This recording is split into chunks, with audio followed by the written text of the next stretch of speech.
podcast PHP Indonesia untuk 2 Maret 2022. Di minggu pertama bulan Maret kali ini, setelah kita menghadapi badai Omikron yang luar biasa melanda seluruh dunia, di minggu pertama kali ini kita hadir membahas sejumlah berita, kemudian artikel-artikel menarik, dan tentunya kelas ataupun library pilihan PHP yang bisa kalian coba. Di minggu ini, berita pertama datang dari Drupal bahwa ke depan Drupal versi 10 akan mensyaratkan PHP 8.1 ya, dimana Drupal 10 ini akan menggunakan Symfony Framework 6, sehingga ketika Symfony Framework 6 ini mulai mensyaratkan PHP 8.1 sebagai basis untuk menjalankan framework tersebut, maka Drupal juga akan otomatis mengikuti untuk menggunakan minimal PHP 8.1. Dan bagi yang belum mencoba PHP 8.1, silahkan diinstal di server Linux masing-masing. Dan sepertinya mulai banyak ya framework yang mensyaratkan PHP 8.1 seperti Symfony, kemudian juga Laravel 9, dan sekarang CMS, salah satu CMS terpopuler nanti Drupal versi 10 juga akan memakai PHP 8.1. Kemudian berita selanjutnya masih datang dari Drupal bahwa Drupal Association ini baru saja mengumumkan penggantian Chief Eksekutif dari Drupal Association yang semula direncanakan berganti pada bulan Oktober 2022 mendatang, ternyata dipercepat pada tanggal 22 Februari tahun ini ya, dipercepat paling tidak 6 bulan. Dan dalam statementnya tanggal 28 ini, selain menceritakan bagaimana, kenapa, dan apa yang akan dilakukan oleh Drupal Association ke depan, di mana sekarang Drupal Association ini dipimpin oleh Bedi Sonya Braided. Oke, berita selanjutnya masih datang dari dunia CMS tanggal 15 Februari 2022 kemarin. CMS Joomla versi 4.1.0 ini dirilis ya, dimana dalam Joomla versi 4.1 ini ada beberapa fitur-fitur penting yang diperkenalkan, yaitu yang pertama Task Scheduler, Child Template, dan Accessibility Checker. Silakan bagi yang tertarik atau Anda adalah pengguna CMS Joomla ini, silahkan di-upgrade sekarang, dicoba-coba. Kemudian berita dari CMS juga dari WordPress ya.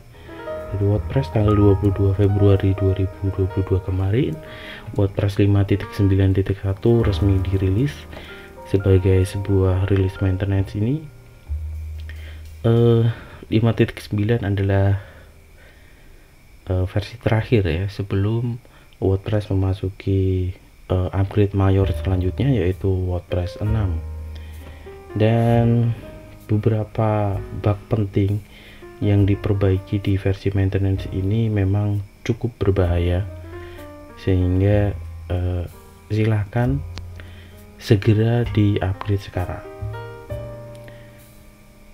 Kemudian di segmen selanjutnya kita membahas beberapa artikel-artikel penting ya, yang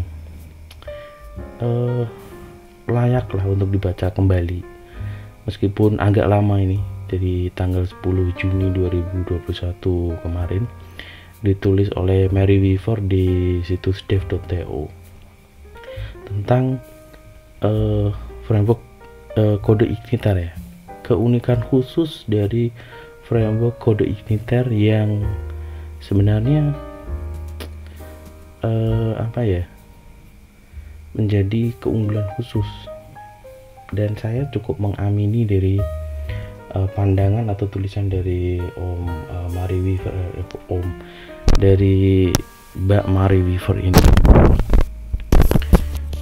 Yang pertama, dibanding dengan framework yang lain ya, kode Igniter ini mempunyai footprint yang kecil, extremely small bahkan. Jadi kita hanya bisa mendownload kode Igniter 4 ini hanya 1,2 MB. Kemudian tidak terlalu kompleks. Setelah itu cukup serius terhadap security karena sudah ada tool atau library bawaan untuk anti XSS dan CSRF. Kemudian performance-nya juga lumayan, dan konfigurasinya juga relatif relatif sedikit lah, tidak terlalu ribet. Dan kode Igniter ini terakhir dirilis di versi kode Igniter 4 ya, dan mulai mensyaratkan PHP 7. Belum ada kabar soal kode Igniter 5. Mungkin saja kode Igniter 5 ini sedang digodok, dan mungkin requirement-nya adalah PHP 8. Oke. Selanjutnya datang dari Symfony. Symfony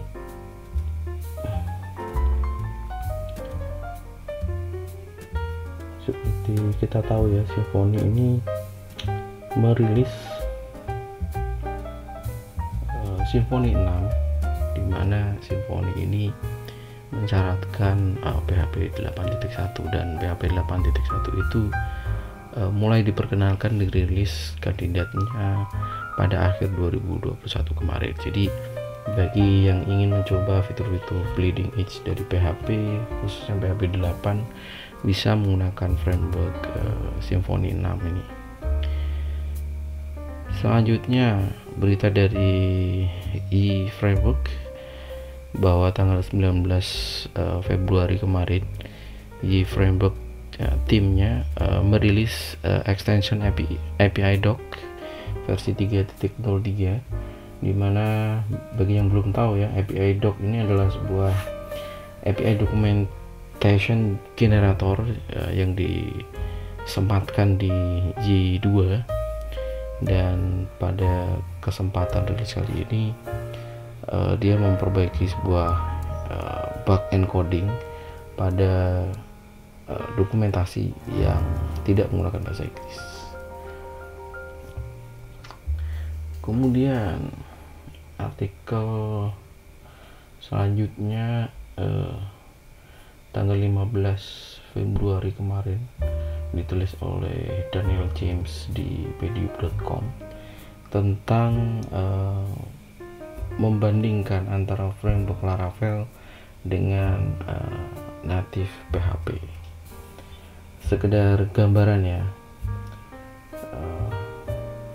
beberapa hal yang dibahas dalam artikel ini antara lain market usage, jadi siapa yang menggunakan framework Laravel, berapa penggunanya, kemudian berapa yang menggunakan native PHP, itu dibahas.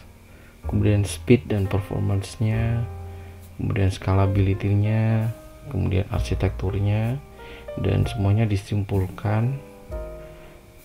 Kesimpulannya ya silahkan dibaca sendiri ya, linknya ada di description. Dan untuk library pilihan minggu ini ya, meskipun ini bukan menggunakan bahasa PHP, ini tepatnya menggunakan shell. Kali ini saya merekomendasikan ZSH Artisan, sebuah artisan plugin ya, sebuah plugin untuk Z-Shell yang tentunya dipergunakan untuk mempermudah dan mempercantik tampilan Laravel Artisan di command line.